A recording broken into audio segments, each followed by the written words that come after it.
Hello, everyone, and welcome to another episode of Signals from the Deep, the official podcast of your Seattle Kraken. Piper Shaw here with you, as always, joined by my co-host, JT Brown. How we doing? Doing fantastic. Happy to be here.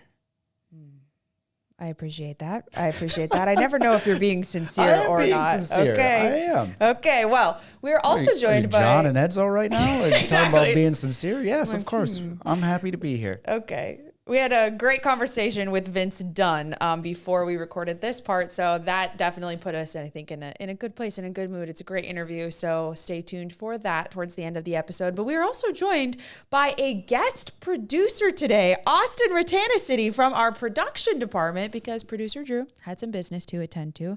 Austin, thank you so much for stepping in. It's an honor to be here. Long-time listener, first-time caller. I just hope I'm engineering this well. I'm sure you're doing an excellent job. Yes, if there's anybody that I trust, it's you, 100%. Austin does absolutely phenomenal work. I know folks don't always get to see, who it is, who does what pieces. Our whole production department does awesome work. But Austin, if you guys have seen the feature that we did last year on Justin Rogers, one of our trainers, as well as Jessica Campbell, Austin edited both of those beautiful features, which are some of the best I think we've ever done. So anyway, shout out Austin. You're familiar with his work, even if you're not with him. But this is a perfect place to start here because Austin, you actually have a little bit of insight on this little story that we want to start with. So on January 29th, the Kraken will be having their annual Asian American, Native Hawaiian, and Pacific Islander night. And of course, Common Thread nights also come with an awesome custom jersey designed by local artists. So if you're watching the video version rather than the audio version, JT has one of those here. So these are, of course, auctioned off. The player-worn ones auctioned off at those games. So by the time you're listening to this, those will be closed. But super cool design here. Your thoughts, JT? I think it's awesome. I think all the Common Thread jerseys, they're all special in their own unique way. You can definitely see this one. It was Kenji Stoll, the artist on this, did a fantastic job, and is a tattoo artist down in Tacoma as well. So I feel like you can see some of that inspiration, a little bit of that culture throughout the entire jersey. I love the sides. I love the logo in the front. It's pretty cool, which, again, each night has something special. So I'm glad that the Kraken still continue to do this on a yearly basis. And, it's a great cause. And this one's so, different, too. Yeah. I kind of like that it's, simple like that. You can see that tattoo inspiration, which leads us to this story here. Now, folks, if you have not seen the video on Kraken social channels about the design with Kenji into this design here, it's a great video. You should certainly watch it. But you will see this logo getting tattooed on somebody, and that is a Kraken employee, a very close coworker of Austin's, Marcus Allen. Yeah, Marcus Allen, our fellow senior producer, doing what it takes to get the shot, right? Getting it tattooed. I wasn't on the shoot, but I've seen the footage of him just laying down on the table, getting it printed on his skin. It's for life. Yeah. Anything for content, though. Yeah, a Kraken fan for life now. And the thing is, he's not even the first producer in Kraken production to have a tattoo on his, that is from the Common Thread. Hannah Ziegler also has the Pride logo tattooed on her, the two little mice or rats that were kind of dancing together. Oh, cute. I believe that's on her arm. Which Pride logo? From this year, or is it from a previous year? I believe it's from this year. Wow. Yeah. So 2 this year. That's awesome. Wow. I love the production department's commitment to the Common yes. Thread. Yeah. You got to do whatever it takes, right? Yeah.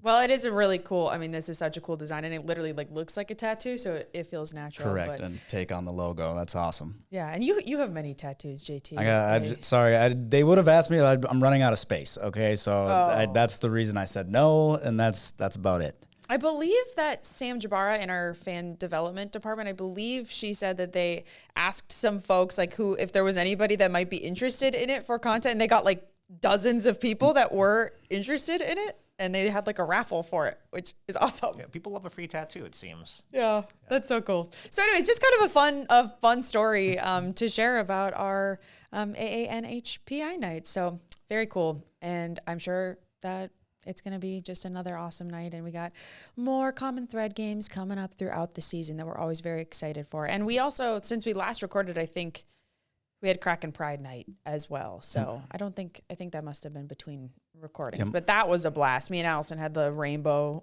streaks put in our hair and all of that. So got to give a shout out to Ian Furness. His jacket was outstanding on the desk that day. And I thought I had the bow tie going in. I was like, man, this is going to be great. And then I saw him. I was like, shoot. Yeah, he got it's me. Crazy that when was you, pretty dang good. That was good. When you have like one of the most subtle outfits for a Pride Night.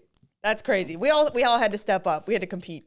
I was slacking that game, I guess. I was not familiar with your game, Ian Furness. Okay, that was a great coat. How about Bowie's game being coming down from suspended. the rafters of the roof as a disco ball to Lady Gaga's Born This Way? Of course, we're working the game, and were you between the benches for that game? No, I was upstairs on that one, so I did get to see. You did see it? Yeah. I didn't see it till it was on social media later because, I'm posted up in the hallway, and I was like, what? I was like, Bowie, disco ball Bowie. Not the first time Bowie's been suspended from the rafters. Like I love like roller coasters and heights, but I don't know that I would like to be suspended by a string. Like swinging too. I was like, oh my gosh. Good on Bowie. Yeah. Shout out Bowie. You are truly a troll. An absolute maniac. So, all right, we are going to, believe it or not, actually talk about some hockey and some Kraken hockey. So, one of the unfortunate things that we have to talk about it. We've been talking about it nonstop on the broadcast. Every interview that I've been doing with guys who are on the power play, we've had to talk about shorthanded goals against, because that has been an unfortunate recurring, trend a little bit. However, the power play has also still been able to convert in a lot of these cases too. But how do you, JT, what is your view of kind of what's going on there with breakdowns or how that happens? Well, I think the first thing you'll say is the power play has been good. You look at the adjustments that they've made, they're still producing at a high level, I believe in the top 10 in the NHL right now for the power play percentage. So that's a huge positive, right? If you look at where they were last year compared to this year, that's an obvious jump. And there's going to be a lot of games throughout the season where you need your power play to get you that goal. And so far this year, they have been doing it. There hasn't been too many like long stretches where the power play is inactive. They're not getting the looks that they want.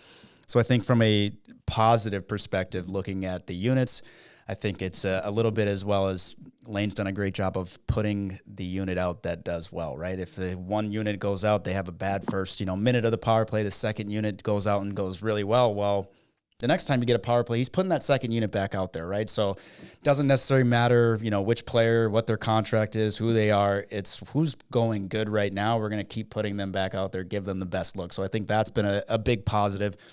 But on the negative side, like you're saying, when you give up that shorthanded goal, it can definitely deflate, the momentum, whether it's on the bench or the players on the ice. And it's not for lack of trying, right? They're obviously out there. They're doing a lot of the things the right way. And sometimes it is just bad bounces or a bad break that goes through. But you start to see the trend, right? It's 4 at the time of recording this, 4 shorthanded goals in 5 games against. So it's something that they definitely have to clean up and being a little bit more crisp on.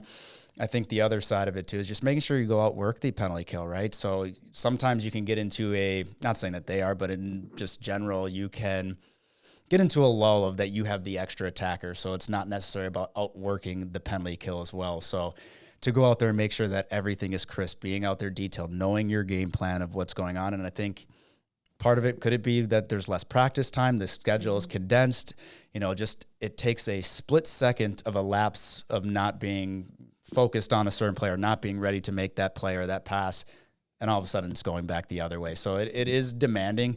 And I think the players that are out there, they want that. They want that pressure of being out there on the power play. So we've heard all of the players talking about it, how it's unacceptable, that it needs to be changed. And I don't necessarily think that there's just one thing that's happening over and over again where you can say, hey, we're making a bad kick out on the entry and we should just dump the puck in instead of skating it in every single time. If that was the case, it'd be very simple. It'd be a very simple answer to why or what do the Kraken need to do to stop giving up shorthanded goals? Well, sometimes it's a kick out. Sometimes it's a shot that might miss the net and it's a bad deflection that goes into a different spot. So I think it's more just reading, being on the same page with everybody, and just kind of taking that pride. I know those guys have a lot of pride down there in that room. They want to be on the power play. They're the players that are looked to by the rest of the team, in those moments where you want to go get that big goal. So for them, it's just focusing on the little side, the details of the game. They don't have to change a whole lot because the power play has been good.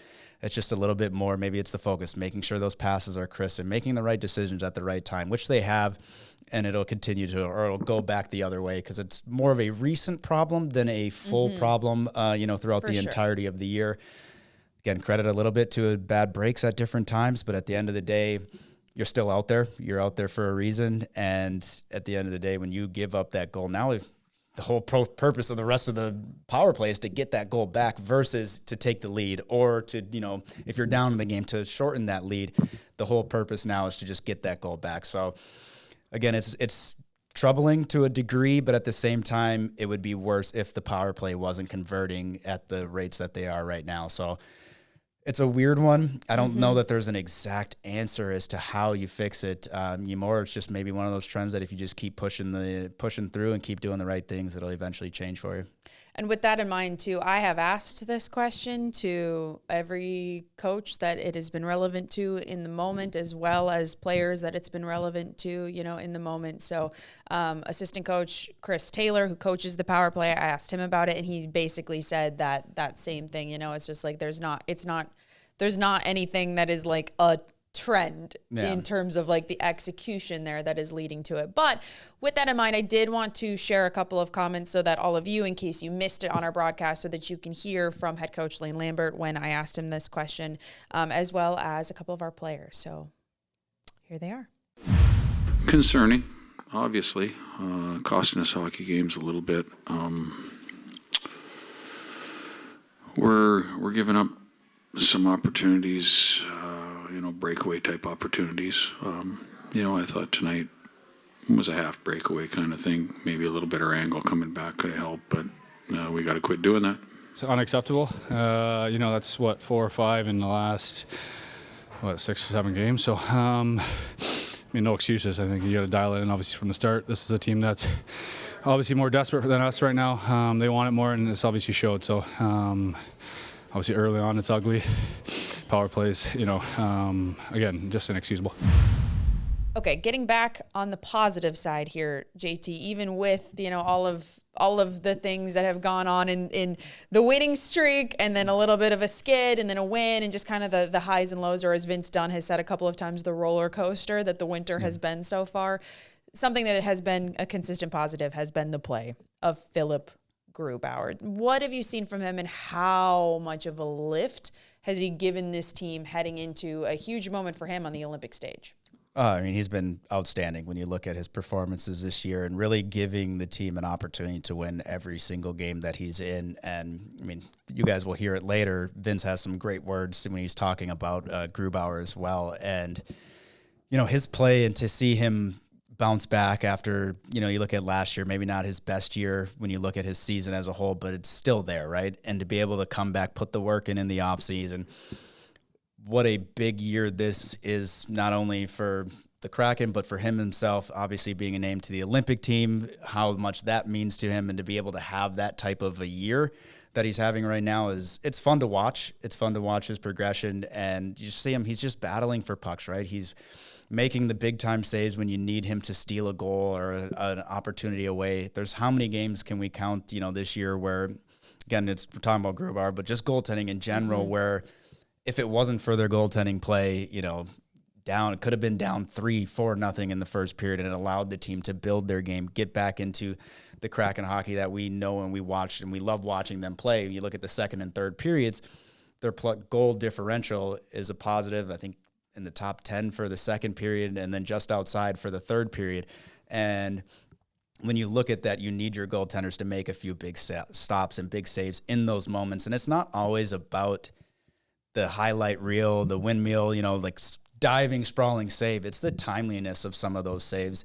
And even go back to the game versus Anaheim where they're playing it. It's the penalty shot, right? It's a 3-1 game at that moment. And the poke check. That was nasty. And again, now that is a huge save in that moment, but the timing of that, when you're looking at it, second period, you're down 3-1, 4-1 is a completely different game The Kraken did have a much better push into the third period, got it close, got it to the situation where they're pull the goalie, try to get that tying goal. They don't end up getting it, but I look back to that moment and you're like, the timeliness of that save was so important for the team to be able to keep that momentum or try to push and build their momentum into the third period that they did have. So seeing those type of plays on a nightly basis, obviously the penalty shot has a little bit more stress to it than, the course of a 5-on-5 game, but they're making those saves in the moments where you need a stop. And again, whether you're talking about Gruby, you're talking about Joy, you're just saying that the goaltending this year has put them in a position where they can win those games. And Grubauer's numbers over his last, 6-7 starts have just been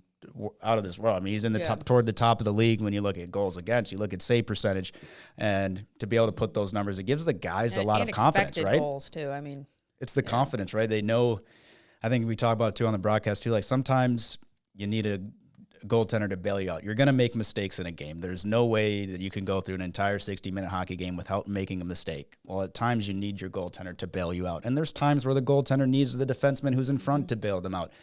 They were off their angle and someone needs to block the shot or pick up a stick on the back post. So like those things happen, and they're happening well for the Kraken right now. And I think that's when you start to see them play some of their best hockey.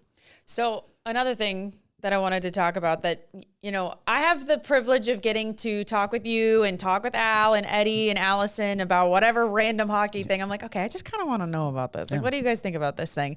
And one of the things that we've talked about before, and that I love to talk about with Allison too, that I thought fans might think are interesting, is just face-offs, right? It seems like it's so simple. You take a draw. If you win that draw, you get possession and you're off and running. But there's so much more and so much nuance into getting possession, what goes into the art of the face-off, all of those things. So the question that I wanted to pose to you, because I feel like I see fans talk about this a lot, because we obviously have several young centers on this team and wanting them to get stronger in the circle over time here.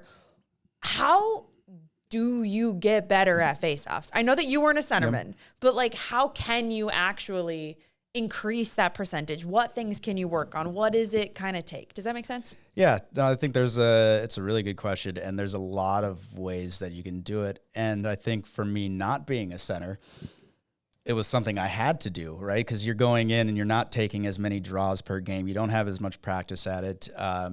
Still having to learn and try to figure out how to do it, because it's still important when the centerman gets kicked out that you know what you're doing, or you have at least a plan of what you're going to do. And I think for the centers, less likely for me going in, but for a center, obviously you want to know, obviously there's different plans that you want to have, whether you're on your strong side, are you on your backhand, or you're on your forehand, which way are you trying to win the draw? And I think being on the same page with everybody, not only just the forwards, but the defense as well, it's a huge part of it, because as much as we put the pressure on the center to win the draw, it's just as much on the wingers to battle. It's just as much on the defensemen to get in, because a lot of those draws are 50-50 draws where it's not just one cleanly back to the defense or cleanly to your winger. It's something in between where there's a battle. There have to have somebody go in. And if you're a center that's struggling in a game or throughout a season, it's a lot of times we'd have conversations, with the center like, hey, just haven't been doing, my timing's been off today. I'm going to just try to tie up. I'm not going to go try to win the draw because they're beating me clean, but I need you guys to get in there. Or I've been losing a lot of draws. How about you guys just jump forward as the wingers to jump in to help out the centermen in different ways? I think it's harder for the younger centers in this aspect. Cheating in the face-off circle is abundant. If you're not cheating, you're putting yourself at a disadvantage. Wow, that's not what I thought you were going to say. But as a younger, if you're not cheating, you're not trying. Yeah, that's a famous JT-ism. Again, you're just trying to get away with as much as you can, whether it's, angling your feet, having a little bit better angle going through, whether it's not putting your stick all the way down to the dot, and you have to time things out perfectly. But I feel like as a veteran player, you get a little bit more leeway. It's harder for the younger centers. It's harder for the winger that comes in and, when the player gets kicked out, because now if you get kicked out, it's a penalty, so you can't cheat as much. So just trying to find that line, knowing where linesmen want to drop the puck. And a linesman dropping the puck is different than the officials dropping the puck, because they only drop the puck, when you talk about the start of the period versus all the other face-offs that happen. Okay, can you explain that really quick, though? Why is it how they drop the puck different? Well, they just don't do it as often, right? So the linesmen are dropping at all of the other dots when you go through. I mean, probably 90% of the faceoffs are dropped by the two linesmen. Yeah. And they have, I mean, just through repetition, how many different times, not that they can't, but it's usually just a little bit different. Super and clean. They're figuring out their timing. So, like, I think as a center, you want to be watching not only what the other player's doing, you want to know what their game plan is, but you have to have your own game plan. Are they going strong on their backhand? Well, if you're not stronger than them, trying to go strong on strongs maybe might not be the ideal situation. Maybe you're going to try to do a quick face-off. I've talked about tying up as another option to go through, pushing the puck forward. There's so many different things, but I think it's all about being on the same page with the guys that are on the ice. And at times it's okay to say that this guy's got my number, right? Like, at the end of the day, maybe you switch out and you only take draws on your strong side and you have another winger come in for your offside face-offs. And I think that, just taking time to know your opponent. I know it was in Tampa, we always had on the computers, the main 4 face-off takers for the opposing team. There'd be a file and like, hey, here's 15 draws that they like to take. Here's what they like to do on their backhand. Here's what they like to do on their forehand. So you kind of have an idea of what they are going to do going in. That can obviously change at any moment. Having 1 or 2 different things, much like a pitcher in baseball, right? You can't just keep throwing fastball the entire time. So how do you change up your style if it's not working? So I think there's quite a few different ways, whether it's video, knowing what the other player wants to do, but also paying attention to the linesman, because each linesman has their own way of dropping the puck. Do they delay another extra half a second? Because it's all timing. Yeah. Majority of the face-off is getting the right timing, making sure that you're timing the drop when you start your motion, how you're going to pull the puck either back on your backhand or your forehand as well. It's not easy to do. That's why the guys who win a ton of face-offs are in high demand. It's an art. They're paid very well. And I think for me, I did a lot of time just working with guys who took a lot of face-offs and were good. Now, trying to figure out, not necessarily copying what they do, but I also wanted to go take face-offs against them, right? I think even in practices, we would have competitions where the loser of the face-off battle had to untie your skates, or everybody's skates that was doing the competition. So we'd be just waiting there for the player to get off the ice after practice so they could untie our skates for us. And that kind of kept the game-like mentality when we were out there practicing. Yes, nobody wanted to take off anybody else's skates and have to do that part. So practice, one. But having a game plan is also huge, and trying to figure out the league, try to figure out who you're going up against and what are they trying to do. Because if you have that idea, you kind of can go in and change your mentality or have a little bit of an edge going through. And that's where I say the cheating part is good on the face-off, because, again, you're just trying to gain any little edge that you can possibly get. That's so interesting to me, though, because when you're talking about all of those different things that you can study, that you can consider, you can watch for the linesman, like who's dropping the puck, who are you against, and then also in what situation, D zone, O zone, neutral zone, like which side, all of those things are happening and are having to be considered by players in a split second. Exactly. And it has to be just something that you just learn, and that becomes second nature to analyze in that way too, which I just feel like I don't know if people consider how much goes into all of that thought process and all of that preparation to just make that decision in literally a split second. Yeah, you have to be prepared for anything can happen. Obviously, pucks bounce too, so then is it the second effort that goes through? And now they've changed face-off rules before. You used to be able to use your skate to block it. I mean, now obviously you can't use your hand at all either. So there's different aspects of a face-off that, you talk about being a split-second decision. The time that the official drops the puck to you start moving, and then all of a sudden it's snap back one way or another, the reaction has to be there. And you can work on that, right? And I think that if you ever come to watch a practice, after every practice, centers and wingers will be taking face-offs. So it's not for a lack of trying. At the end of the day, it's more just, like I said, if you can figure out what they're doing, and the faster you can figure out how this player may be beating you, now you can change your attack. So just don't keep doing the exact same thing over and over.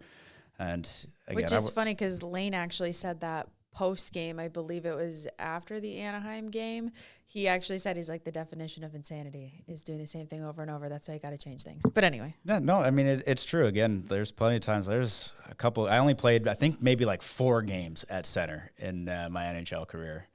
And there was a couple times I just went back to the room. I was like, I got nothing.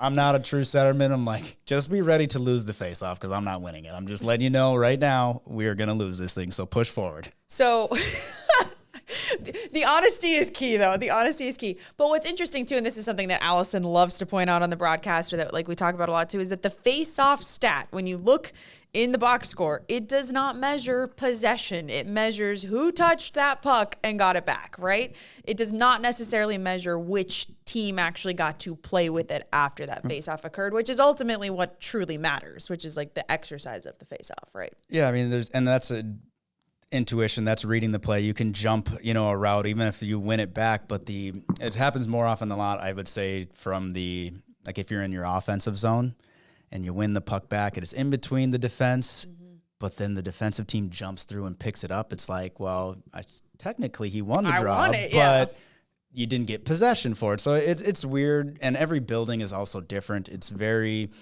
like, how long does the 50-50 battle last? There's times where I've looked in a period and it's like, Matty didn't win that. He didn't win a faceoff, or whoever it is. I'm just picking Matty. His first person came to mind, but I'm like, he won the faceoff that went back to the point shot went in. Like, that's an assist. Like, he won the faceoff. He got an assist for it. So again, it does happen where you miss something or they don't get credited for a win when they definitely have won the faceoff. So it is hard to truly just go right on the numbers, because you look at all the 50-50 battles and how somebody scored it from, in some buildings, way up, from where we're broadcasting from a long ways away. So things do get missed as well in those stats. But, at the end of the day, it is a huge aspect of the game. There are so many faceoffs that are taken, and Edzo says this a lot. And Edzo said so.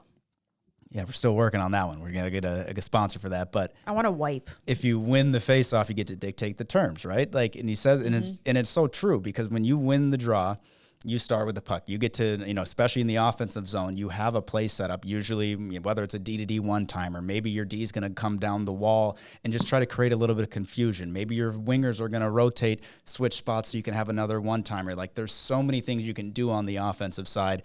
Now, if you lose that draw, you're chasing the puck. Now you're instantly in retreat mode. Now we got to go chase and get that puck back, versus winning. You might get an extra 10 to 15 seconds of zone time, wear the team down as well. So winning a faceoff, obviously in the defensive zone, is important too, because it's the exact opposite, but you want to exit as soon as possible. So having the puck and having a start with the puck is huge. And it might not always translate into a goal when you win a faceoff. You can go games without winning a faceoff that goes directly to a goal, but it's that time spent in the zone. It's the momentum that you keep building and not chasing the puck. That is a huge aspect of the game, where you may not think, the faceoff in the neutral zone doesn't really matter. Well, when you win it and you go right back into the offensive zone, wear them down for 15 or 20 seconds. Momentum builds. Now the next line keeps going out and you just keep rolling, and it's like, maybe that faceoff didn't have a direct correlation, but that is a huge aspect of how the flow of a game can work.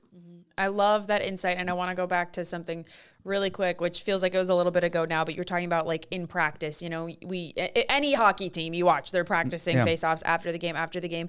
But you said this before, like, off mic, like, but it's also so important to find a way to kind of create that internal competition, because if you're just taking draws mindlessly in practice, you're not doing that mental analysis of everything that goes in when you're doing it in the game necessarily. Well, it's having the face off or having the practice be as close to a game situation, or have the same, or as close to I don't want to say reward, or like, I don't know what the word I'm trying to say. Conditions, but you want it to be as important as possible, right? Like, versus, like you said, just aimlessly pulling pucks backwards. And because in a game, it might take, unless you're Stevie, but you're probably looking at 12, 13 face-offs in a game. Unless you're Stevie.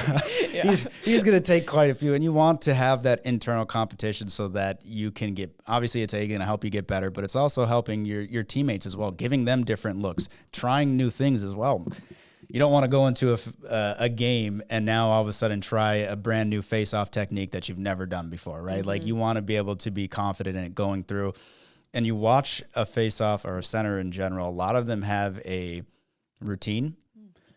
When you go in, whether it's, how long do they wait before they set their stick down? Do they go in? Do they look? Do they get their feet in the right spots? They want to get a solid base setting up. So, like, go into your face-offs in practice and do that same routine, how you would do it in a game. Try to get that timing down. And I think that when you have that competition, because nobody wants to lose, right? Whether it's taking off skates or just the internal jokes that you might have with each other, when you have that, it's going to make you better when it comes down to the game time. You have that pressure. You have that want, to win that draw. And obviously, again, not just the centerman. It's got to be the wingers as well. It's got to be that first step. You got to time it. You have to push through. So there's a lot of aspects that go through. But I'm a competitive person. You don't say. I don't say. I had no I idea. don't want to lose in practice. I don't want to lose in a game. I don't want to lose anything at any point in time. So when you have those battles, and it makes you a better face-off taker, it makes you better as a player, it makes you better in all aspects when you have that internal competition. But I think especially in the face-off dot, since it's a start-stop type situation, it's something that you can definitely work on. And again, part of it could be getting stronger. Part of it could be, your timing and how fast you're moving when you're getting into the face-off circle. But again, there's a lot of things, and you see them practicing, but it comes with time too. You're going to go through streaks.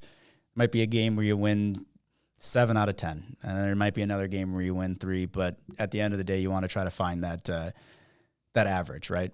What's so interesting about our team in particular, too, like you mentioned, like it's important for wings to take faceoffs, too.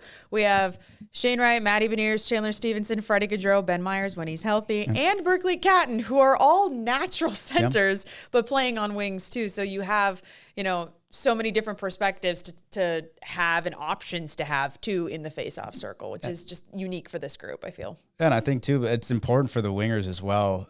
I always say I won a lot of faceoffs when I would win them because they don't know what I'm trying to do, because I don't take a lot. It's not like they have, film, or they're ready for you to go in. It's just a different look. So as a winger, it's important to be as confident or strong about going into the faceoffs as well, because they're not used to going. They've taken 20 faceoffs already against Chandler Stevenson, and now all of a sudden the winger comes in, and you're like, oh, I haven't even seen this guy yet, right? So when you have that, so it's a little bit of an advantage to you in that point.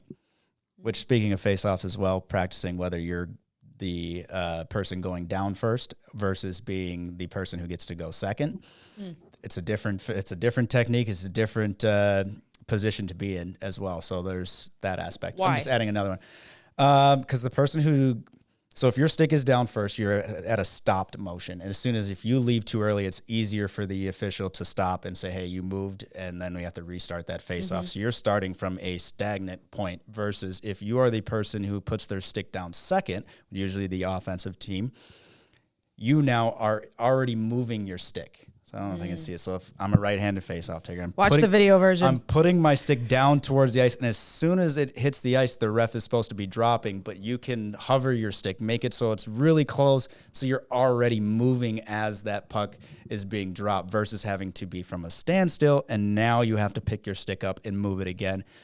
A little bit of cheating to go through, but you're using the momentum of putting your stick down second. Now, you're supposed to wait until both players get their stick down, but it never really works that perfectly. So you're trying to time it, right? You're trying to time the official's drop of the puck, but when you're moving, you have a little bit of an advantage instead of just stopping and you're just sitting there waiting, right? Waiting. So yeah, I love that. And I think that's such great insight too. Like I love that, we have the podcast to be able to talk about things like these, like in depth, because I'm sure that a lot of people probably just learned so much about faceoffs where it seems like it's just like this simple, quick part of the game, but there's so much that goes into it and so many different considerations. And it's also why it's great that the Kraken have so many options for draws and the benefit of that. Well, that's the difference. Like, it's weird though too, because I just explained to you why the person who goes down second usually has the advantage. But for me, when I took faceoffs, I didn't have the timing because I didn't take as many per game, right? You're only taking 2 or 3 as a winger in an entire game. I preferred to have my stick down first. Why? Because my timing wasn't perfect. I wasn't a true centerman. I didn't like reliable.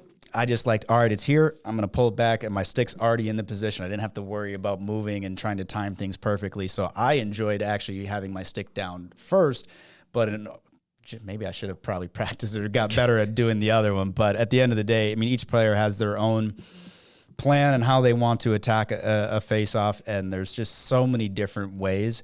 And that's where picking the brains of, a guy like Stevie who takes a lot of draws. Freddie Gaudreau's a very good face-off taker as well, been in the league for a while. Like, pick their brain, try to figure out what they're doing, and then how can you emulate that, or how can you take what they're giving or seeing, watching people's face-offs around the league. Like, it's such a fascinating little detail of the game that probably doesn't get much credit. Yeah, that's why I'm glad that we could like deep dive into this, because obviously you can't deep dive into all of this in the middle of a game broadcast or a pregame show, you know. So I'm glad that we could kind of like just sit in this a little bit. I think it's cool. So everybody watch. Well, next time we have a center on, we'll have to ask them, because again, I'm no expert when it comes to face-offs, but at the end of the day, you know, they can give you they could give even a better prediction of, you know, what they're trying to do and how they're trying to do it. But just from still obviously had to take draws, but just not an expert in that field. Oftentimes when I ask the guys about those kinds of things, like off camera and stuff, they don't want to reveal the bag of tricks. You know, it's like, we can't, I'm still playing. I can't tell you all my secrets. Yeah, that's fair. Maybe just what goes into it. We'll dive in. Yeah. I'll get them to answer. Yeah, you will. I'll get them to answer. They'll crack open for you. Also, you know, on that note, we did not, unfortunately, ask Vince Dunn about taking faceoffs. As if Vince Dunn is if he's taking faceoffs, something's gone. Something's gone. It has happened this year. Really wrong. I can't remember who had to take the faceoff. Maybe it was Lindgren. Where it was a 5-on-3. Stevie went in and they kicked him out of the faceoff, and the defenseman had to go in and take the faceoff. Lost it so clean. But it does happen, and it's very rare that it does happen where a defenseman has to take a draw, which I think I told you this beforehand. It was pretty funny in college. I think I was like 6 for 6 on my second year in faceoffs, and I wanted to keep 100%. 4-on-4. Very competitive JT route. 4-on-4 in the neutral zone, and my centerman got kicked out, and I made my defenseman take it because I didn't want to lose my perfect faceoff percentage at that point in the year. That did not go over well when I sent the defenseman in instead of myself going through. So that's what I was just going to say. I'm like, I can't believe that in Division I college hockey, your coach was just like, yeah, JT, you can make that call. Was not thrilled with the decision to put our defenseman in the faceoff. Thankfully, it was in the neutral zone. It was not a defensive zone draw, but those were the situations. It does happen very rarely, but a D can take a draw. Was Scott Sandelin your coach, or was that before he was? Okay, yes, I don't know if that was like before his time. I'm sure. Did you enjoy playing for him? Yeah, he was awesome. Yeah, and you're not going to say if he didn't, but I've heard only incredible things about him as a coach. No, he's fantastic. Yeah. Awesome. Okay, well, speaking of a little bit of Vince Dunn, we are going to dive into this interview with him now. We talked about all kinds of things, NHL dress code. We talked about some other sports, what he's cooking these days, what he's reading these days. It was a great conversation with Vince, so please enjoy. All right, we are so excited to have the one and only number 29, Vince Dunn, on Signals from the Deep. Vince, how are you doing this Saturday afternoon as we're recording? I'm great. What an intro you gave me. So we're off to a good start already. We gotta bring the energy. That's why we had Piper do the intro and not me, because it would not have been that good had I done the intro. It's like 6 words. I really feel like you could handle it, but it's a confidence thing. Next time. Okay. Next time we'll work on it. Okay. Well, I wanted to start. Schedule this year has been kind of crazy as it's been going on. What are your thoughts on how has it been for you? I love it. I think just being in game mode all the time, it's just go, go, go. And for me, I think it's always just kind of short-term memory. It's just one game after another, and whether it's a win or a loss, you kind of just move on and get ready for the next task you have. And I think the chemistry and the vibe is a lot different this year. I think everyone's pretty tight and really on board to really try to do everything you can to get a win. So I think just having the culture there, it makes everything so much easier showing up every day to work for each other. And I'm really enjoying it. I've enjoyed all my time here, but especially this year, it's been really fun. Obviously, with just the intense schedule this year, it's nice to kind of get that longer Olympic break as well. How valuable is it to have that kind of extra week with how many games there have been leading up to this? And then also, do you like the Olympics? Do you want to watch the Olympics? Are you going to kind of keep an eye on it, or just kind of get hockey off the mind for a little bit? Well, I think just having a couple of the guys on the team participating, that's something to watch, and don't really have anybody friends related in other sports, so I'll try to tune into the games as much as possible. But I think the break is good for everyone, and even the guys going over there, it's such a different environment, and I'm sure they'll be enjoying their time just as much as working towards gold medals and things like that. So it'll be good for us to just kind of get a break from each other. I mean, it is nice to spend almost every day with each other, but just to kind of get away from that a little bit, restart, and take the time to rest. It has been a grind, but I think everyone's just really looking forward to finishing these next few games off really strong here. We know they're important, and we've put ourselves in a chance to put up a good fight in the standings, and I think we got to feel at least pretty good with where we're at right now. So with that in mind too, I just wanted to follow up with that to see Gruby have the year that he's had so far this season, and then also for him to get to like live out a childhood dream of his to play in the Olympics coming up. How cool is that for you to see too? Because you guys are both original Kraken. Like, you've been on this ride together for so long. Yeah, I've always been a Grubauer fan, and it's been tough to see his struggles early on. And I think I'll say it over and over again in my interviews. It's all about the team that he had in front of him. It wasn't anything personal with his game. So we weren't the best team in front of him, and we didn't really give him a chance to succeed. But he's worked so hard, and just to see a goal, I'm sure that he's always wanted to achieve is playing in the Olympics for his home country. And I think right now he's feeling pretty good about his game, and you can just see his demeanor. It's a lot different this year, and just to see his confidence carry off the ice, it's really fun to see, and I'm really happy for him. It's been tough for all of us, kind of up and down years here. Guys have had pretty good years, and there's always struggle in between. But I think overall he's done a great job. He's always been a great teammate to everyone, and really respected all around the league and in the locker room. So I'm really happy for him. Still on the Olympics note, outside of hockey, is there any other sport that you'd like to watch or interested in watching, during that time? Oh man, I've always loved the skiing, the snowboarding. Yeah. The half pipe is always pretty cool to watch. Just everything is so different. There's not it's such an individual sport when it comes to Olympics. Yeah. I feel like you really got to hit your shot and hit your mark. And I'm just sure it's so much pressure to be there with all these people that have put in so many years, and then they have to get the trials to make it to the finals and things like that. So I kind of have a respect for all sorts of sports. I'll probably tune into some maybe I haven't really watched before if I can catch them. So, the snowboarding is always cool. It's something I can relate to. Everyone kind of snowboards and skis growing up. So it's something that's a little relatable to maybe my childhood. But, overall, I'll try to tune into a little bit of everything. Yeah, I think one of the interesting ones, too, is I don't know what it's called. It's the bobsled, but it's the single one. You just the exoskeleton one. When they're going down, they're just flying with that How speed. do you get into this? Yeah. Where does that journey don't know. as a professional begin? But that's one of the sports I always love watching, seeing how fast they go and how crazy that sport is. So obviously with the snowboarding is a cool one, but that is something I'm always interested in looking at. Maybe it's probably the bobsled side, too, because of Cool Runnings, the movie. Growing up, loved watching that movie. So I always have a little bit of interest in that. Last thing, too, about the hockey part is just you guys have had a lot of injuries throughout the years or through the year, and every team has so far. But what can you say about the guys who have stepped up? You talked about the Kraken being in a good spot right now to fight within the playoff standings. Well, I think a lot of that is with those injuries. Guys have stepped up in big ways this year. Yeah, depth has been a key for our team this year, and I think the guys who have came in have just been phenomenal. I love the Melanson, the Winterton. He started the year here, but just the role these guys have played, stepping in as younger players and inexperienced, and really coming in and playing a predominant role. And I think just it can be a little overwhelming, especially when those guys came in and we were on that little bit of a slide and trying to find lines put together. Freddie's been up and down, so I don't always include him in that equation. But, our fourth line, whatever you want to call it, and, Kat's coming in, being a younger guy, learning his way through the NHL, you can feel a lot of pressure. And I just think the way they've handled it has been so phenomenal, so inspiring. And every time they're out there, they're making an impact one way or another, and it's been so fun to watch and so important for us to be able to be where we are right now.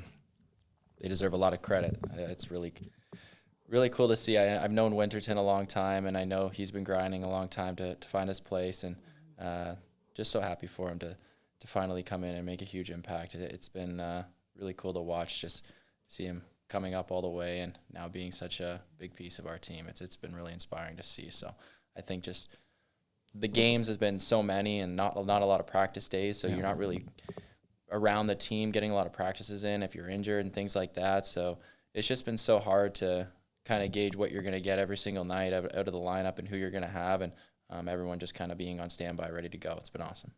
So one of the things that we've been waiting to ask you, because we thought you might have great insight on this, one of the big changes in the league this year was, of course, the removal of the dress code, or the changing of the dress code. Yeah. Just what are your kind of thoughts on that? Has that been fun? Has it been interesting to see what like different guys, different teams have done throughout the league with that freedom? Yeah, I think you can kind of see the guy the first couple games and kind of predict what he's going to wear for the rest of the season. You kind of get a little bit of a trend of certain styles that people are coming to the rink with all across the league. So it's been interesting, and I think it's fun to show that side off. I think some guys still keep it a little dressy, a little classy. Some guys maybe a little like skater, like whatever they may be interested in their outsides. Their passions with fashion and things like that. But I think it's been good. I think a lot of attention has been drawn to it. I think you're seeing like tweets and Instagram photos and a lot of attention being brought to it, which is really positive. And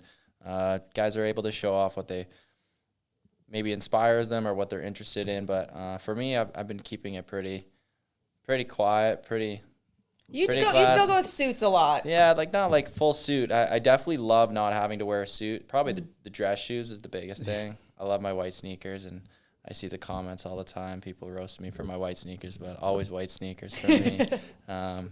Clean look, comfy. But yeah, usually kind of like dressy casual for me always. I like the feeling of kind of keeping it that way, walking into a game. It feels more natural to me. And you wore suits all along, so it does feel a little strange not wearing a suit to a game. So if you can kind of have some sort of a professional look or a classy look, that's more of my comfort zone, and kind of how I like to dress most of the time, whether it be at like dinners and things like that. When I come to the rink for practice, it's usually like street clothes, hoodie, and some sweats or whatever. But besides that, it's usually a little half dressy. I like to be like that. I was watching a clip on a podcast with some of the Washington Capitals players. My buddy Brandon Duhaime was on there, and he was talking about how the Caps have like a kangaroo court style for the walk-in fits, and he was suspended from wearing his own walk outfits. He had to wear a suit for 2 weeks. I believe it was Tom Wilson. If he didn't like what you were wearing, he puts you on suspension. So the question is, should the Kraken involve some sort of kangaroo court of that sort for guys walking fits? And then if so, who would be the first person to get suspended? Yeah. I wasn't going to go with the who, but we could definitely have a couple court cases for sure. I don't know. Some questionable fits. I'm not going to expose anyone, but there's some guys with some interesting fits. But, it's all fun. It brings good attention, and you can kind of see how they walk around in the public eye. It kind of suits them. It suits their personality. It's who they are. So I love that change that we've made as a league, and I think it's bringing positivity more than anything.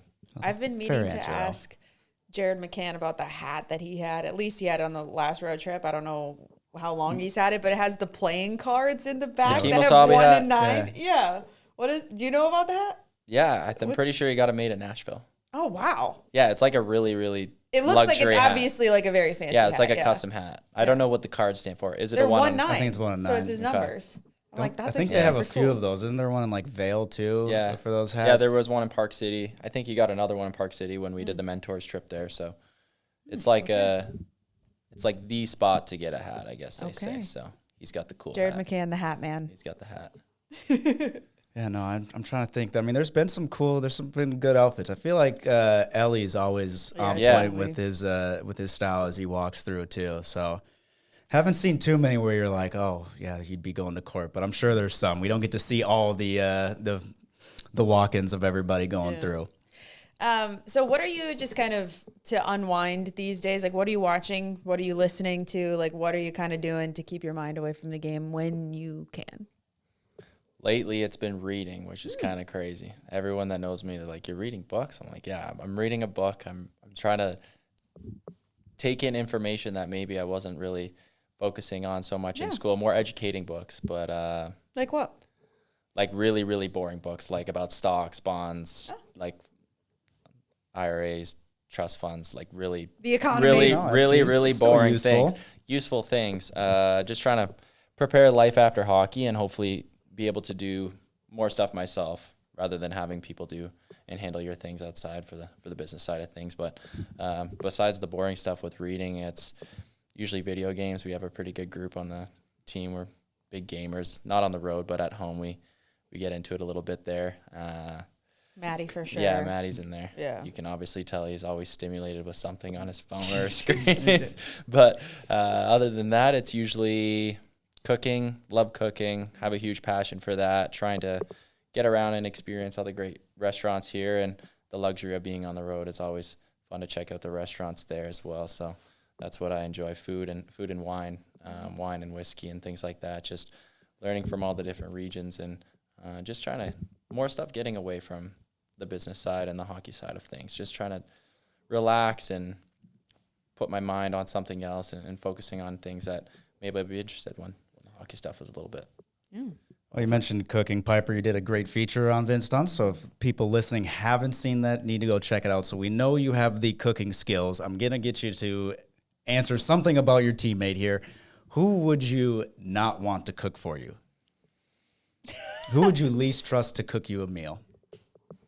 All of them, no. No, there's a good handful. Because you have, from mine, like good cooking skills, obviously going through, and who would be that one person that I'll just go with no? Beniers. Okay. Because his family's always here, and like he's always getting cooked for, and he's always eating at like the really nice restaurants and good places. So I just feel like he just doesn't really use a lot of stuff at home cooking for himself. So what's funny on that front is I think it was from last year.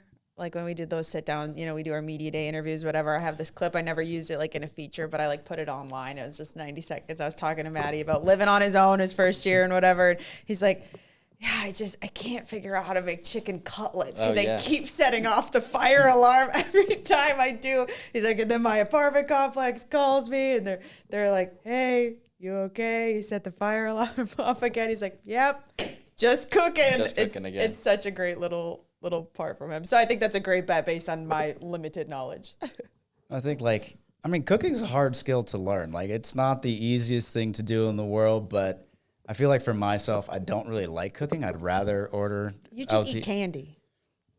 That's also true. But like I only cook like 5 things and that's about it. And I have those 5 things down, but outside of that, I am awful. That's normal. Yeah. I feel like most people have their go-tos. Yeah. Like it is not rewarding for some people. Some people are rather clean. Some people order out.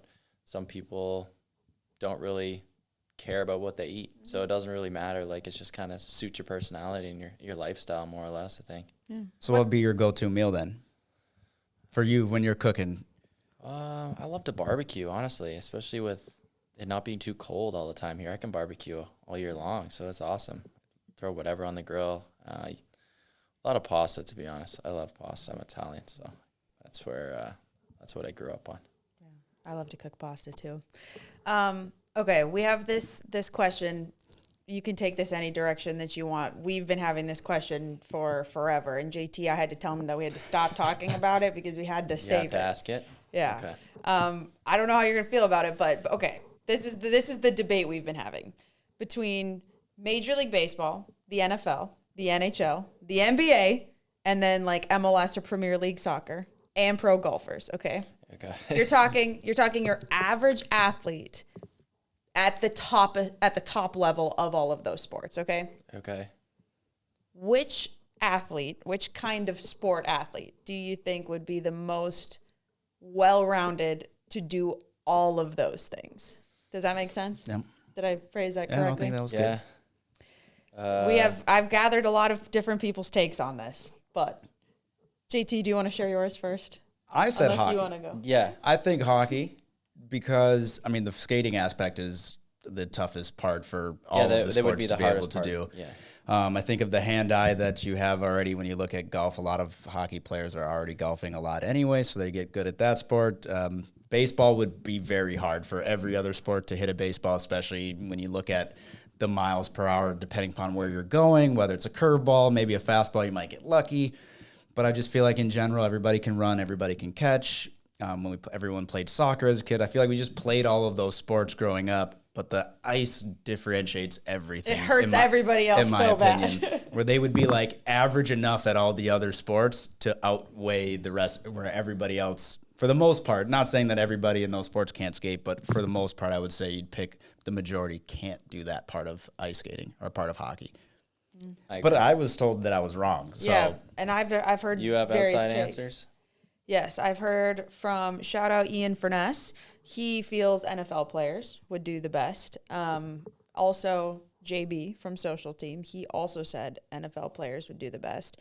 A outside person I was talking with said that they felt NBA players would do the best.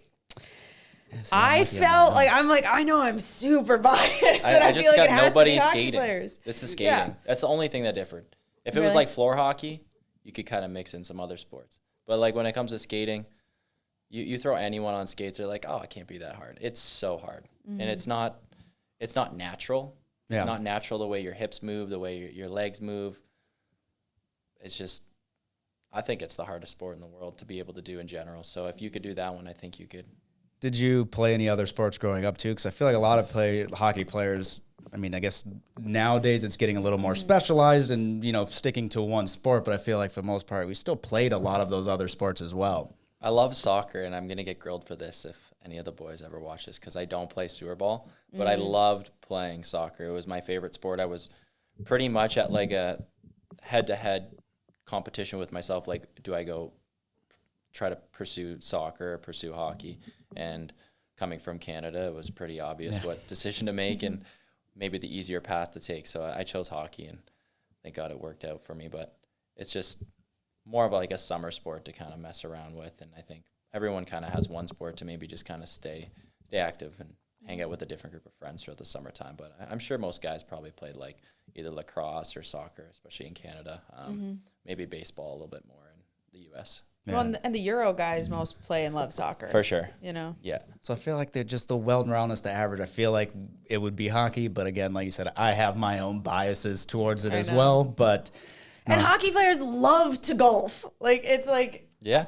And which is also like an incredibly hard sport, right? Yeah. Like golf is a hard sport. But again, baseball. The physicality, the endurance. Yeah.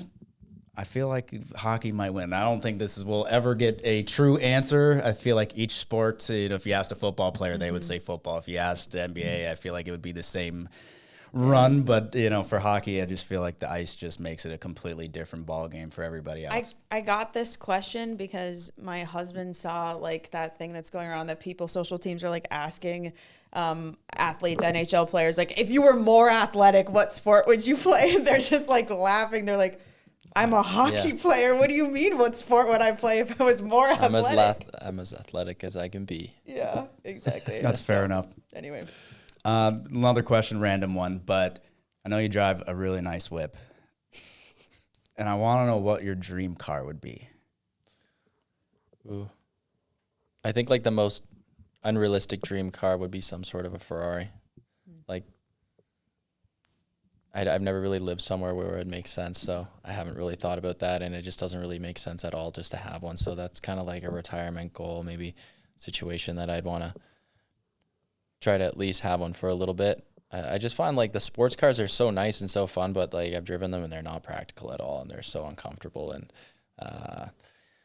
the attention you kind of get driving them around, it's just all eyes on you, and that's not really how I like to feel a lot of the time. So it's kind of nice to drive something more comfortable, more practical, something that I can fit more than one person in my car.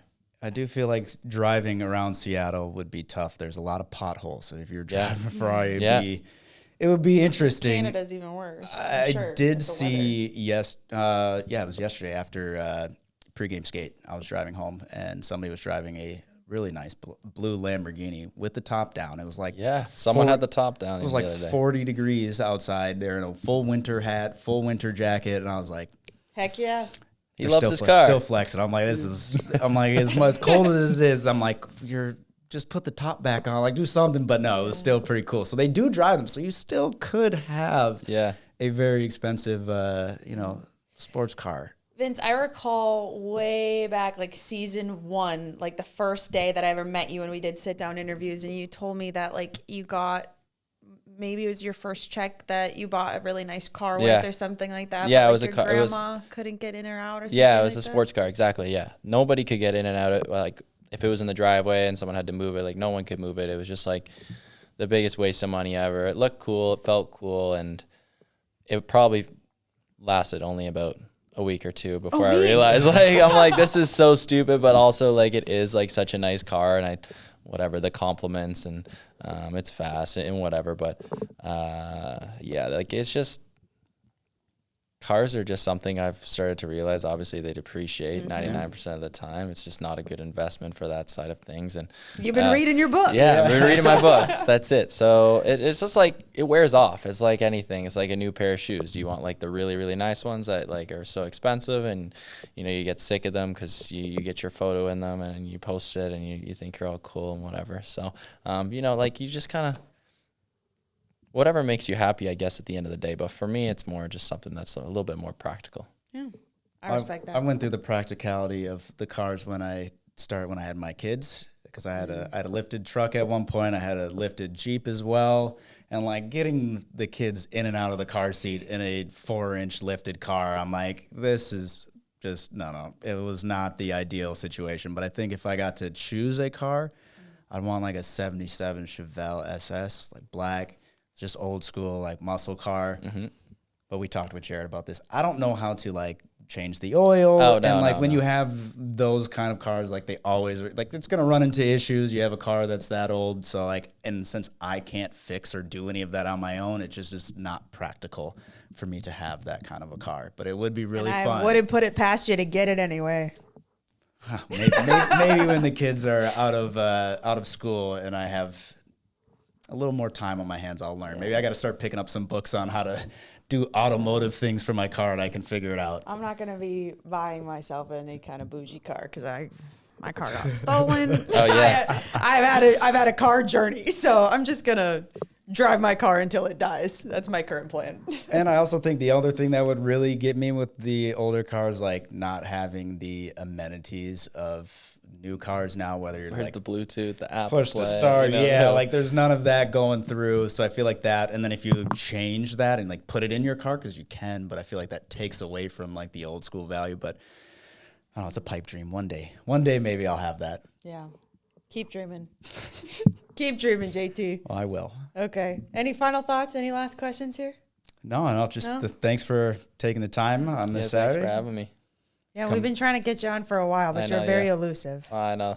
That's on me. I'm glad we did this. Not at all. Thank you so much for your time. Yeah, It's thank really you. appreciated. No, seriously, thank you. It's awesome. Thank you for tuning into Signals from the Deep with Piper Shaw and JT Brown. Give us an assist by rating your show on your listening app. You can watch the full video episodes on the Seattle Kraken's YouTube. Go Kraken!